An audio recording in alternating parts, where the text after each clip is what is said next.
Broadcasting from the business capital of the world, this is the Podcast Business News Network. And welcome back, everybody. We love our pets, especially if you have a dog. It's like a member of your family. You would do anything for them. And sometimes you got to take them to the vet, make sure they're healthy. Sometimes there's training involved in your dog. We are going to talk to somebody today, very unique in what she does. Hydrotherapy for dogs. Whoa. I never even knew that existed for canines. And that's what she does and so much more. Erica Etchason joins us here on the program. How you doing today? I'm doing pretty good. Thanks for asking. Oh, good to have you here. Love the name of your company, for Paws Adrift.com, right? Yes, yes. And you're located in New Jersey. So when we talk about hydrotherapy for canines, I kind of have a view of it, but how would you define it? So we actually have an in-ground pool and an underwater treadmill. So that makes us a little unique because we have both those hydrotherapy modalities. So usually hydrotherapy is going to be some sort of water therapy, and then you're going to have some other modalities too. A practitioner may do body work. There may be a laser. I have a high-powered PEMF machine. Exercises, like kind of think of Pilates equipment, but we use it for dogs. So it's specially designed for dogs. So all of that is kind of what's part of a hydrotherapy. It's basically PT for dogs.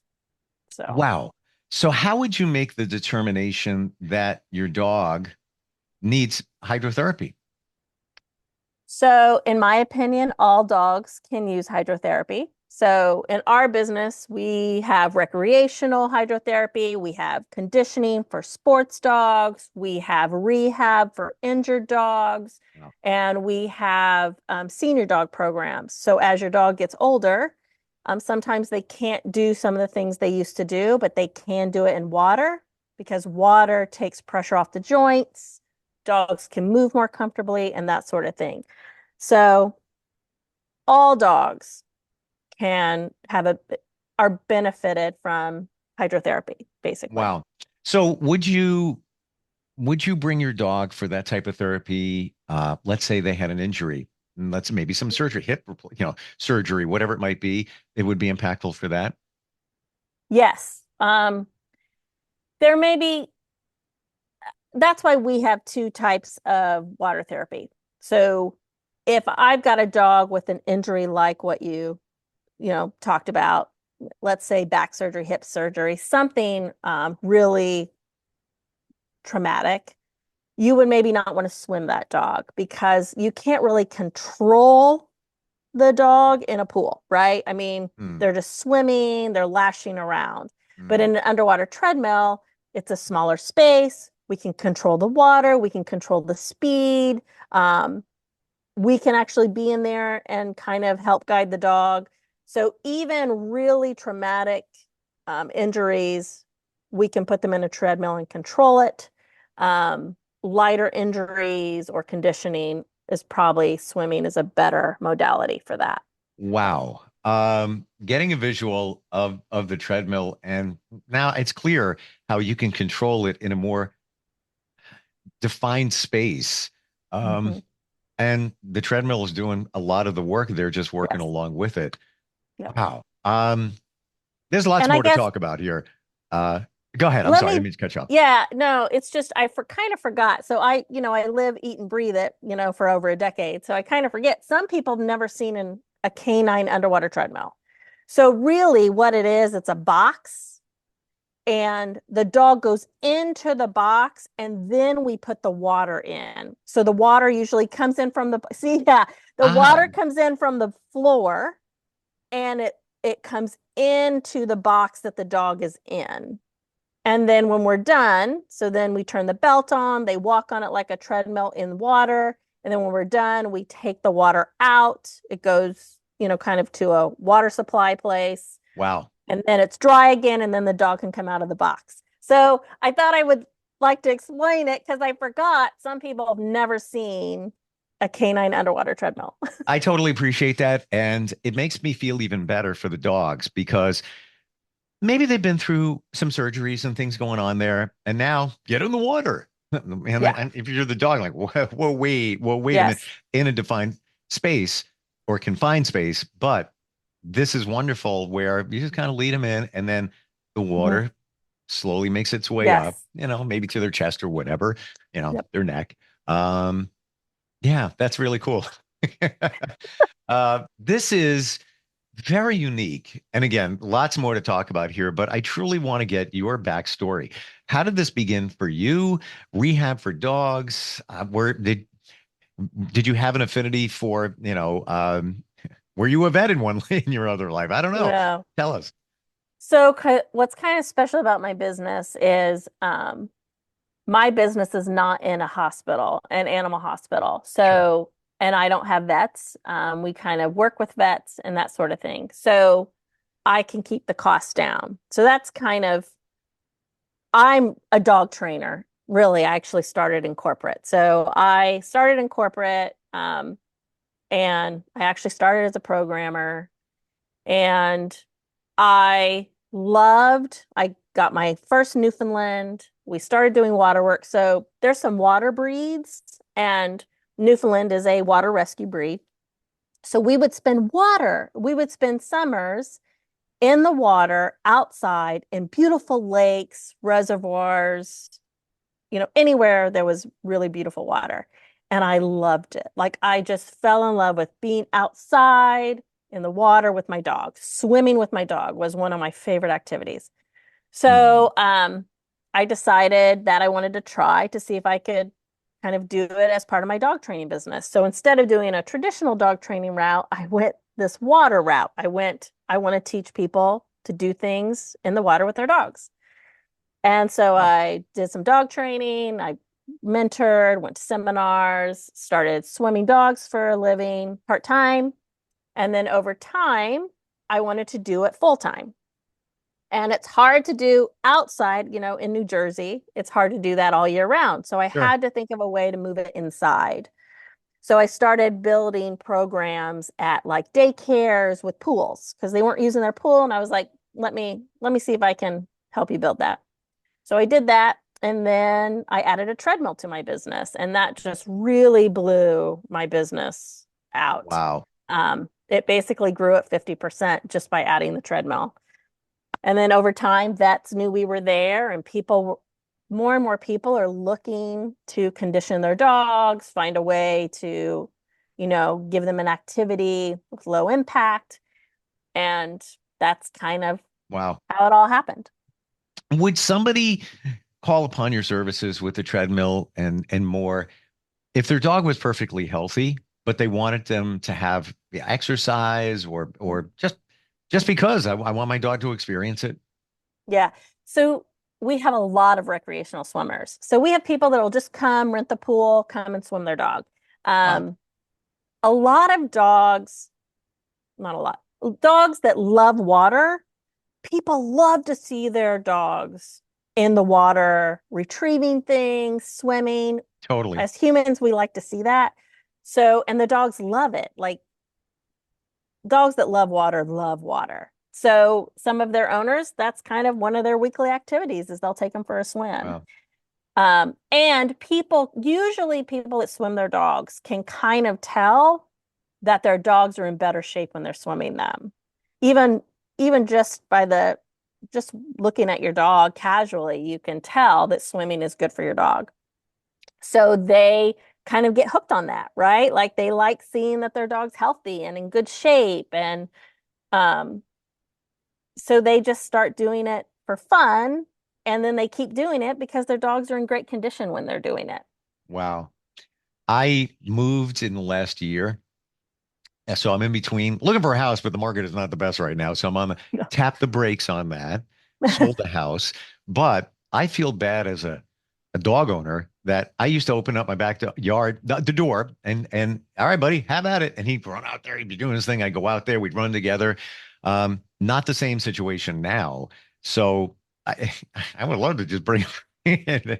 And to Yep. me, most dogs like water. Have you met many that have an aversion to water? So I've got a pretty good business of helping owners and their dogs get over their fear of water. If Okay. dogs are not introduced, water is probably one of the most fearful environments for a dog. Yeah, really. And so if they're not introduced to it properly, they will have a fear. Um, and so we do a lot of introduction to swimming. We work with fearful dogs that want to get over that. Wow. Um, we go slow. We use positive reinforcement, treats. We have ramps. We have things that we do to help dogs get over that fear. Because a lot of dogs um, do have a fear if they've fallen into a pool or something like that. So we help Hmm. dogs get over that. Interesting you say that. Is it their memory of, let's say they fell into a pool and they made their way out, but it was a little traumatic. Does that stuff stick with them? It does. It Wow. does. Yeah. Yeah. Hmm. My dog hasn't been in water in a while, but there was one time, where he, fell in, jumped in or whatever, and I could see on his face and his eyes like, wait a minute, we could have a problem here. And he got out, and everything was fine. But I guess it's like all of us, we're we're bred, through DNA to have those instincts and to have some fear because Mhm. that's how we evolved. That's why we're still here. What does the term Dremel mean? Oh, so the other part, so I have three businesses. I have my hydrotherapy business in New Jersey. I have a dog event business in Indiana on my farm. We do scent work and barn hunt with dogs. Wow. And then I have online resources and a course to teach owners how to Dremel their dog's nails. And I do that. Well, can I I saw the word Dremel. And I know what a Dremel is. I have a kid at home. I use it, when I need to cut things and file, whatever. And I'm thinking, it can't be a Dremel. It's a It is. Dremel. It's a Dremel. We actually use a Dremel. So like I use a real Dremel. And most of us that are good at it and our dogs are okay with it, we will actually use a real Dremel and we put a special head on it and that sort of thing. Um, and then the Dremel brand actually does make pet Dremels to do their nails. So How they funny. they're in the market because they know the Dremel company knows, man, these pet people are using our tools to do their dog's nails. So they do have one specific for pets as well. Wow. Um, so I teach owners how to do that because it's really the best way to do your dog's nails. If you use clippers, you can hit the quick, make them bleed. It's hard. It's scary. Oh my gosh. So It's, yeah. I don't want to sound like a wuss, but I'm going to say it. Mhm. Like my cats, I have two, and I'll get my daughter. I'm like, all right, I got him. Hold him. We're good. Yeah, he's chill. He's chill. Go in there. Go in. Take a little more off. Be careful. But just to your point, you never want to see him bleed. Then what would you do at Yeah. that point? And even with my dog, goes to a groomer, I don't know, once every 4 weeks, whatever. But I'll look at his nails and I'll be like, I could probably use a little trim in there. Mhm.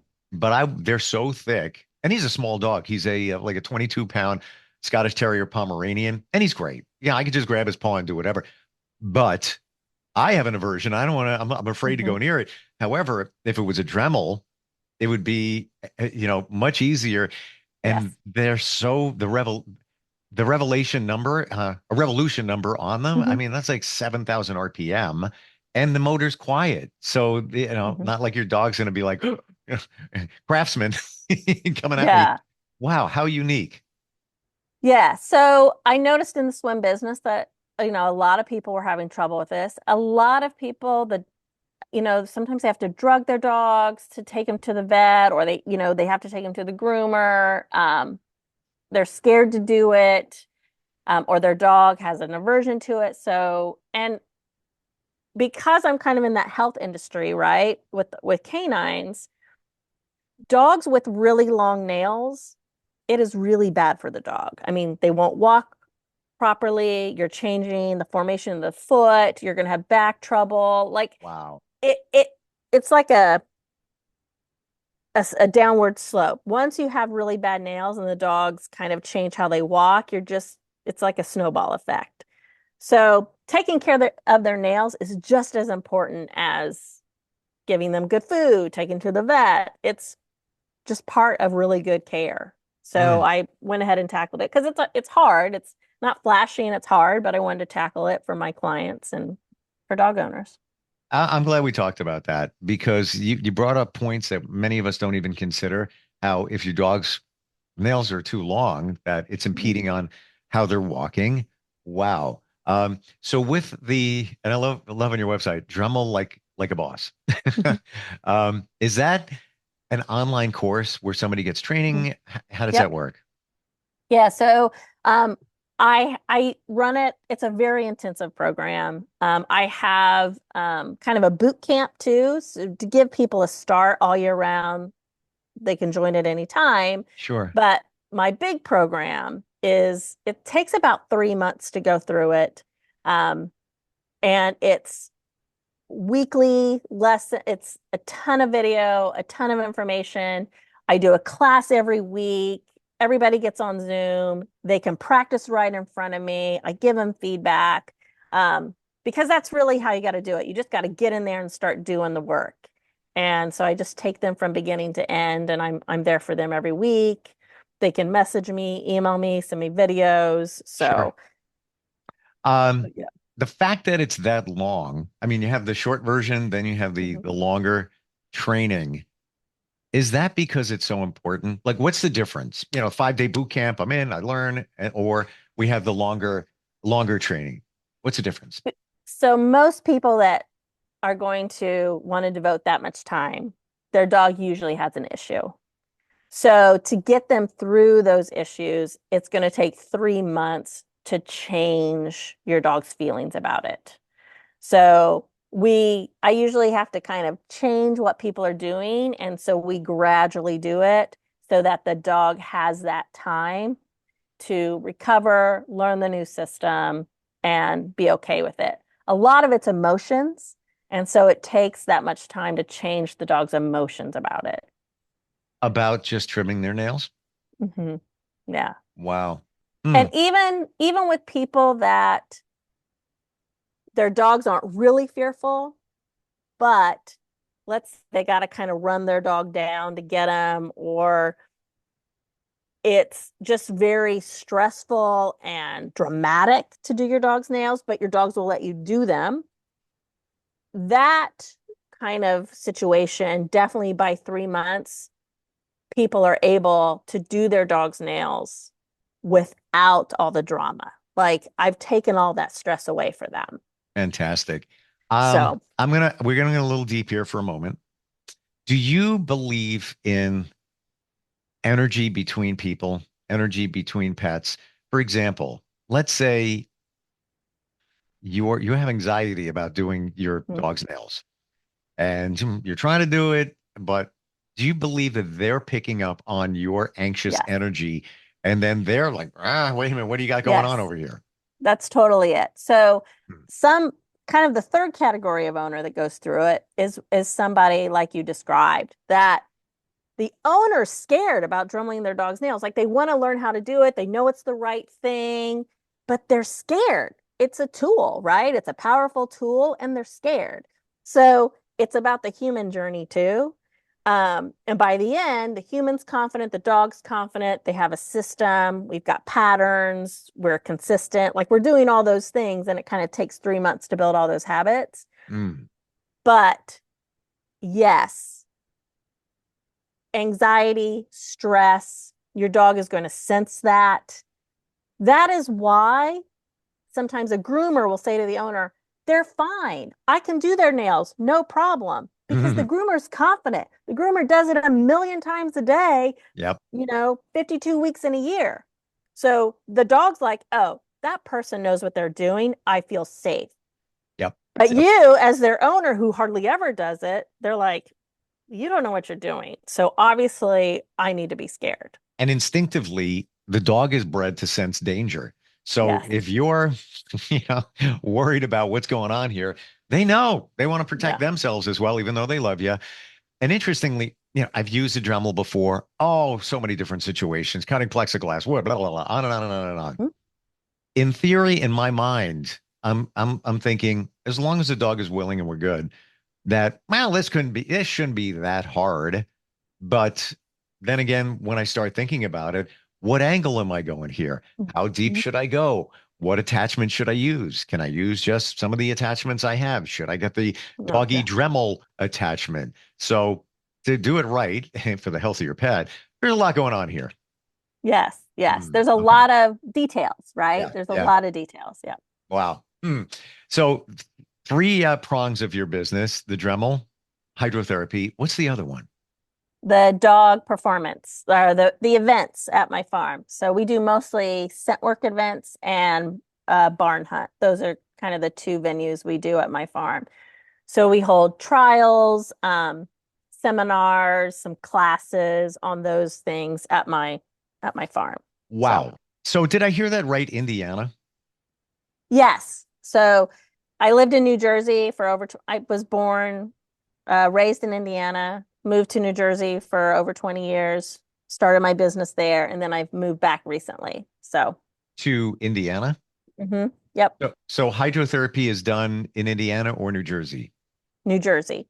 Wow. So you're kind of like bouncing all over the place. Yes, yes. Wow. Are you, side note here, curious, are you driving or you fly?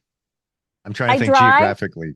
Yeah, I drive because I have a dog and she's always with me. Okay. So, I have a really good team in New Jersey that basically runs the business for me. I now Gotcha. just manage it as the owner.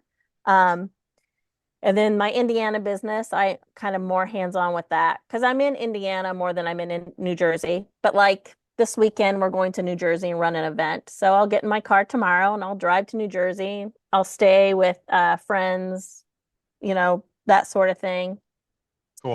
in New Jersey. I'll stay for a week or so. So final question for today. When you first started doing your dog's nails, were you a little nervous? Yes, yes. I mean, the program is totally based on my experience. Um, and so I just kind of took my experience, talked to mentors, breeders, took some classes. Like I just kind of took my experience and wrapped it up into a package to help Wow. people. Yeah, I love that because it speaks from experience. It's not just some No, cookie cutter course here. This no. is, well planned out, and you're thinking of the things that we're thinking because you thought them along Yes, the way. So obviously, if you want to do hydrotherapy or rehab on your dog, we're talking Allentown, Pennsylvania. I'm sorry, Allentown. I knew I was going to do that. Allentown, New Jersey area. yes, Okay. yes, And then if somebody's looking for even instruction on the Dremel courses, that's all on the same website. yes. Everything's on one website. Yep. Got it. And it's the number 4 Hmm. pawsadrift.com, right? Yes, yes. Amazing. So unique. You are a unique individual, and I love it because I can feel the passion of your love for animals and wanting them to be their best, healthy Yes. and comfortable, and all of that. And lots more to talk about next time we get together. But thanks so much for being here today. Thank you so much. It was great. Appreciate it. Yeah, we'll be right back.